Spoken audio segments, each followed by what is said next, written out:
He insulted me, saying I don't want a kid like you, he smirked. I was shocked to see my dad laughing in a teasing way. Sorry, but I won't be taking care of you. You're in high school now. You can manage on your own, right? He added.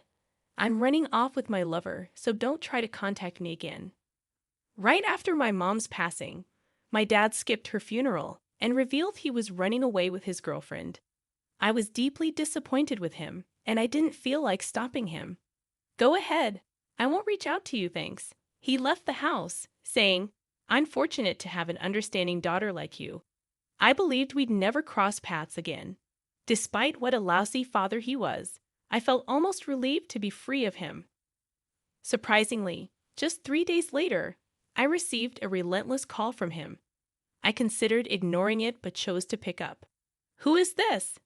Then my father on the other end of the line said something unbelievable. My name is Emily Young, a fresh high school student.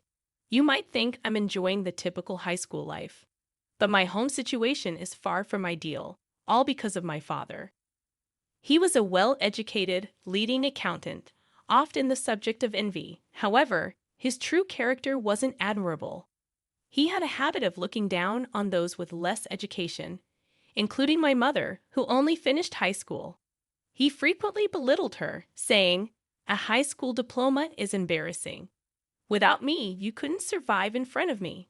Despite what he said, she struggled to be financially independent and couldn't divorce him. She always encouraged me to study hard, emphasizing the importance of getting qualifications for financial independence. Don't end up like me, earn your own living, she'd say, reading books to me since my childhood. Even though my father earned well, he provided only the bare minimum, and my mother couldn't afford to buy books for me. So she often took me to the library, where she would read to me. Thanks to that, I got into a prestigious private school. However, my high-achieving father wasn't proud of me at all. He had no interest in me, not even knowing which high school I attended. His disinterest stemmed from archaic views of male superiority. Once he learned I was a girl, he lost interest. He had initially wanted a son to inherit his accounting firm, but that dream ended when my mother gave birth to me and couldn't have more children. Since then, he hardly showed any interest in my mother or me. When he was drunk, he'd insult my mother, saying, "Dan, I'm such a nice guy to marry an ugly, stupid woman like you." She'd ask him to stop, especially in front of me. But he'd get furious, yelling, "What, talking back to me? Do you realize who's feeding you, you useless woman?" I couldn't bear to watch, locking myself in my room and covering my ears. His tyranny extended beyond verbal abuse. He also had a troubling habit of infidelity. Using work as an excuse, he frequently arrived home late, sometimes not until morning. Over time, he started emanating the scent of women's perfume, which repulsed me. I'd remark, "Your perfume is too strong," pinching my nose. He'd respond with disdain, saying, "What? You think your nose is too good? Why did he wear perfume too? A woman like you can't survive without relying on a man." I harbored deep resentment toward my father for uttering such demeaning remarks to his own daughter. However, it seemed like he didn't even realize the extent of my disdain. He'd continue with comments like, "You do take after your mom with that plain face and personality. What's the use of a girl like you studying? You'll just end up a woman with too much pride, and no man will come near you." While he consistently insulted my mother for lacking education, he belittled me for being educated, claiming it was pointless for a woman to study. I considered this man truly hopeless. Adding to the frustration, he scarcely provided us with any money, yet adorned himself in expensive brand suits and watches. Even his loungewear was stylish, leading me to question the economic inequality within our own home. When I proposed to my father, "If you have that much money, why don't you buy something for Mom?" he merely snorted, saying, "It's my hard-earned money. What's wrong with spending it on myself?" He adamantly refused to spend a penny on us. It was solely because of my mother that I could endure those days. However, just as I entered high school, she was diagnosed with breast cancer. By the time we discovered it, it was too late, and she had a limited time left. Upon learning about it, I broke down, clinging to her and crying. I questioned, "What am I going to do without you, Mom?" But then, considering the situation, I didn't want to cause her any more worry because of me. Since then, I made an effort to spend the remaining time with her as joyfully as possible. When I visited her in the hospital, she would say, "Sorry for troubling you every day, Emily. You have schoolwork too. You don't need to visit me so often," with a relatively cheerful smile. I responded, "I come because I want to see you, Mom. Plus, staying at home means dealing with that drunken father of mine. I can't stand even looking at him." Hearing this, my mother's expression turned a bit sad. "I'm sorry for making you feel that way about your father. I'd always hoped you and your dad would get along." Irritated, I replied, "I'm sorry, Mom, but that's impossible. You do all the housework and take care of me, and he just looks down on you for it." My mother sighed slightly and said, "That's because I'm of no use in society." Trying to reassure her, I said, "That's not true, Mom," but she just gave a faint, sad smile. My father never visited my mother in the hospital. He rarely came home either. On the few occasions I did see him at home, I asked him to visit Mom, but he refused. "I'm busy with work. You, her daughter, should visit her. Dan, her suddenly getting sick and leaving all the housework undone is such a nuisance." Horrified, I responded, "How could you talk like that? Can't you at least worry about Mom a little?" He replied with disgust, saying, "Worry? I'm more concerned about my own future. She promised to take care of me for life, and now she gets sick so soon. It's unbelievable." I couldn't suppress my anger and shot him a glare. "What's with that look? You do realize you're living off me, right?" I wanted to leave this house, but frustratingly, he was correct. I was still a freshman in high school and under his roof. Then, a month later, my mother passed away. Amidst the grief, I busied myself with preparing for her funeral. My father insisted we didn't need to have a funeral and provided no help. However, I was determined to give my mother a modest farewell. I called him, mentioning his busy work schedule and infrequent returns home. "Hey, I've decided to hold a funeral for Mom, so please come." When did I stop referring to him as Dad? That thought crossed my mind, but I had no intention of using that term ever again. Annoyed, he replied, "Dan, I told you we don't need a funeral. I'm not going to spend any money on that, you know. I'll work and pay you back in the future, so please at least come to the funeral. I'm busy that day, plus I hate such pathetic events like funerals," he said before hanging up abruptly. I was left speechless. Despite our strained relationship, he had been married to her for years, yet he wouldn't be there for her final moments or even attend her funeral. This was the breaking point for me. I lost all respect for my father. The next day, an unusual event occurred. I thought it was rare for my father to be home, but there he was in the living room with a large suitcase. Seeing my puzzled expression, he blurted out, "I don't need a brat like you," sneering. I was stunned to witness my father laughing mockingly. "Sorry, but I'm not going to look after you. You're in high school. You can live on your own, right? I'm eloping with my lover, so don't ever contact me again." Immediately after my mom's death, without attending her funeral, my father declared his elopement with his mistress. I was completely disillusioned with him and had no intention of trying to stop him. "Just do whatever you want. I won't be reaching out to you, that's for sure. Thanks. I consider myself fortunate to have such an understanding daughter," he said before leaving the house. I believe that was the last encounter between us.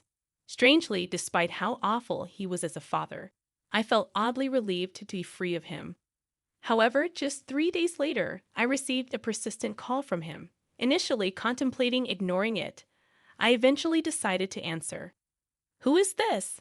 Startled by my response, he stammered, "You. How can you ask who is this to your own father?" I retorted sharply, "Do you really think I still see you as my father? Are you foolish?" This seemed to fluster him even more. "Hey, you've done something terrible, you know. Because of you, I might lose my job." "What are you talking about? I haven't done anything." "Weren't you the one who said never to contact you again?" I replied casually. Then, at the height of his anger, he shouted over the phone, "Is this really the time for that? I know what you're doing." Listening to him seething in anger, I couldn't help but laugh. Yes, he was right. The predicament he found himself in was a result of my actions. This takes us back to before my mom was diagnosed with breast cancer. Frustrated with my father's constant infidelity, I decided to gather evidence of his affairs by snooping through his phone. When he was intoxicated, he often carelessly left his phone unlocked, walked away, and dozed off. Swiftly taking his phone from his hand, I began sifting through the photos. There they were, numerous pictures of my father with a woman who appeared to be his mistress. I saved those photos to my phone. I embarked on a mission to uncover the identity of my father's mistress. However, being a high school student, my resources were limited. In contemplation, a close friend mentioned, my friend's cousin is a private detective. I pleaded with the friend to introduce me to the detective, who agreed to investigate my father's mistress, saying, "Okay, I'll do it for my cousin's sake, and you can pay me later." The investigation yielded intriguing results. The mistress, Natalie Grubb, was supposedly 32 years old, residing alone in a luxurious condo. "But this condo is too big for one person," pondered the detective. Delving deeper, he discovered that Natalie had a husband on an overseas assignment. My father, under the impression that Natalie was single, was in for a rude awakening. Upon learning this, I couldn't help but laugh. On the day my father abandoned me and left the house, I sent photos of his affair with Natalie to her overseas husband. Half of the photos were taken from my father's phone, and the rest were captured by the detective. Presumably, a furious call from Natalie's husband reached my father, and I could hear his agitated voice on the phone. Accompanying the photos sent to Natalie's husband was a letter stating, "Your wife is having an affair with my dad, and you knew about it, didn't you?" "Yeah, you heard right." "Well, it can't be helped." "Yes, I did it, but so what?" "I just told the truth," I responded, leaving him speechless and trembling with anger. Adding insult to injury, I remarked, "Planning to elope without even knowing she was married? That's just stupid," further fueling his fury. "What do you mean, stupid? Talking to your parent like that? What you did is not just telling a husband about his wife's affair. It's more serious than that," he solemnly stated. Intrigued, I asked in a puzzled tone, "What? What do you mean?" "That's the problem. You don't understand the gravity of the situation," my father continued, his voice trembling. "Natalie's husband, he was an important executive at a major client of my company. No way, really." I exclaimed in surprise, though I already knew. Unaware of this revelation, my father lamented in a dark tone, "Oh, unfinished. How did it come to this?" The detective's investigation had unveiled that Natalie's husband was an executive at S Corporation, a publicly listed company and a key client of my father's firm. Upon discovering that S Corp was a major client of my father's company, a thrilling sense of excitement surged within me. This presented an opportunity for revenge for my mother. Yesterday, Natalie's husband stormed into the office, spreading affair photos of me and Natalie throughout the company. Stunned, I momentarily froze but coolly remarked, "Serves you right."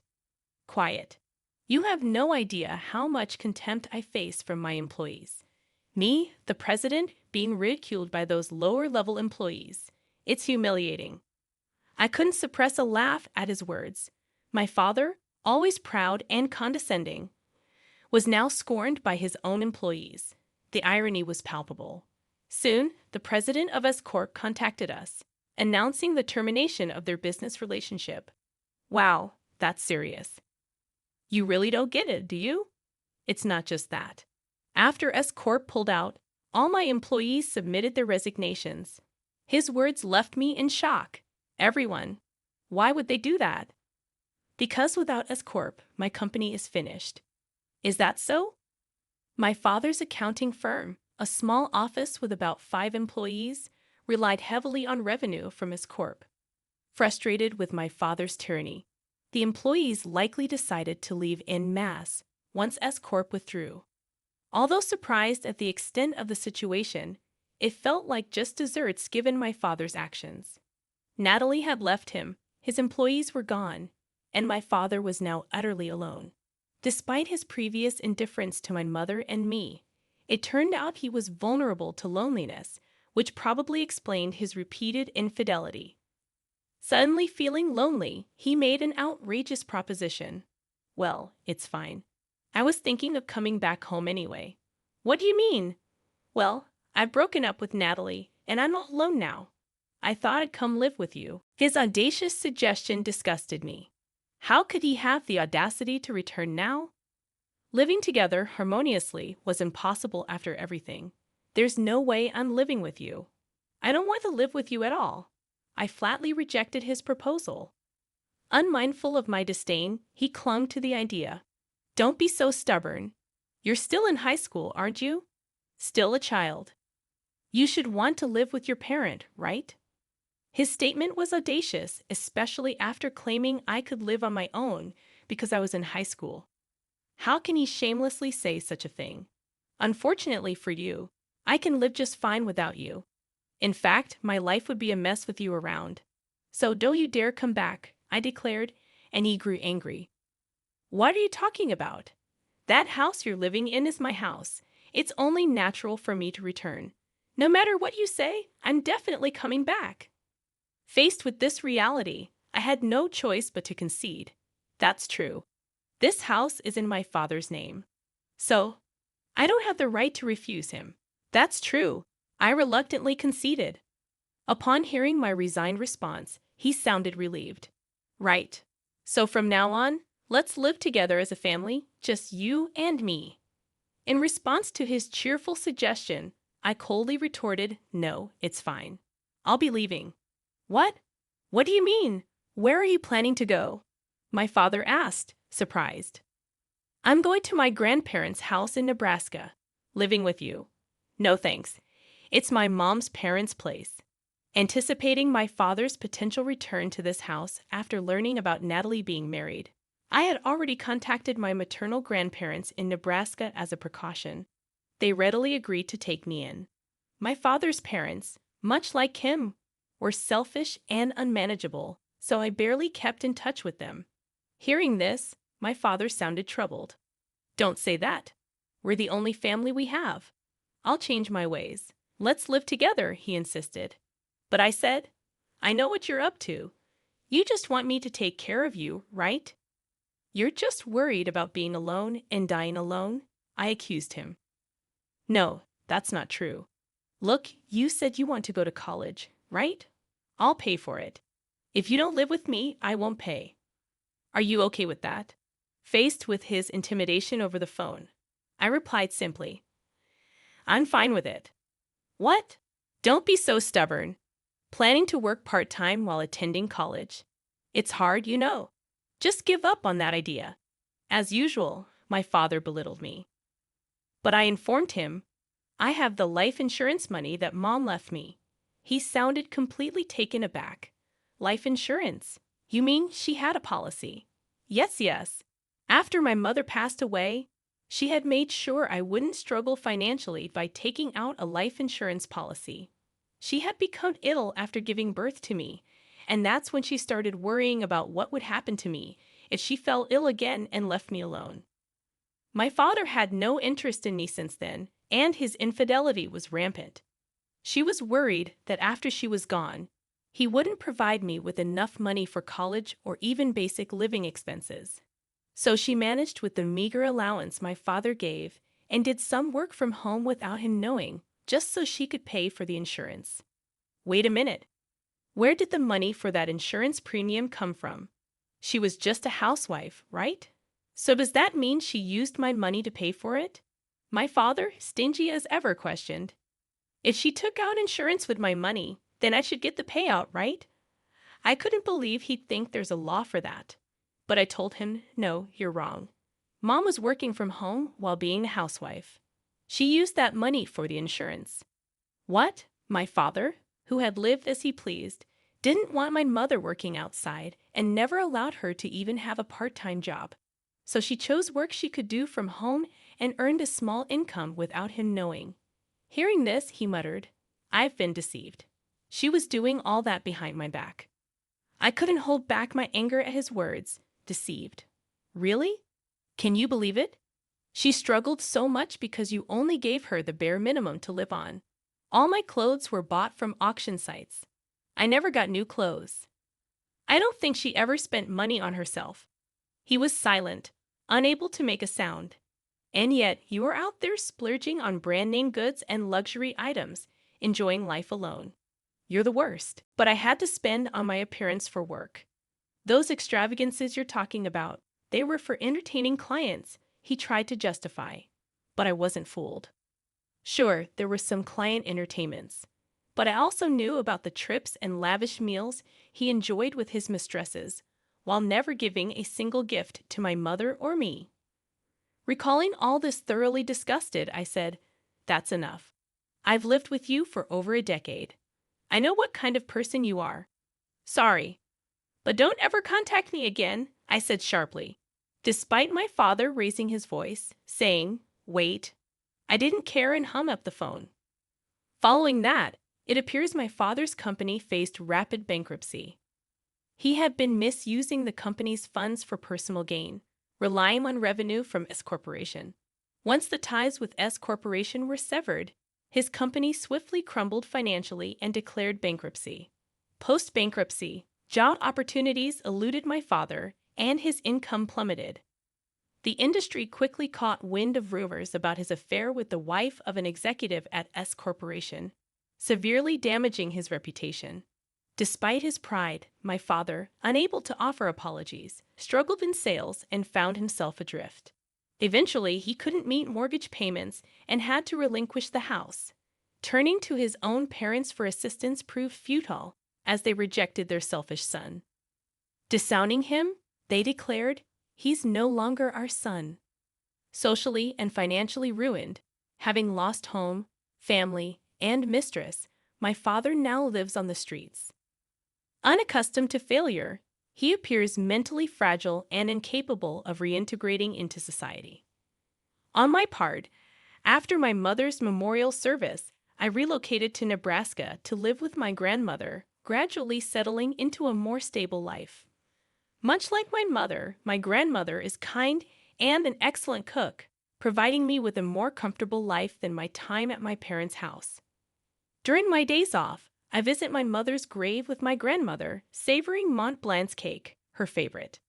On our way home, my high school life is thriving, and I'm enjoying happy days with friends, attempting to compensate for the challenging times I faced. Yet there are occasions when I miss my mother and find myself shedding tears. Although I believed my grandmother and others were oblivious, it turns out they cared. One day, to my surprise, she brought home a puppy, stating, "I thought it might help ease your loneliness a bit, Emily. You said you love toy poodles, right?" "Yes, I love them. Having a dog has always been my dream," I replied. And my grandmother beamed warmly. Enchanted by the puppy's enthusiastic tail wagging and affectionate licks, I resolved to gradually increase my happiness in this way.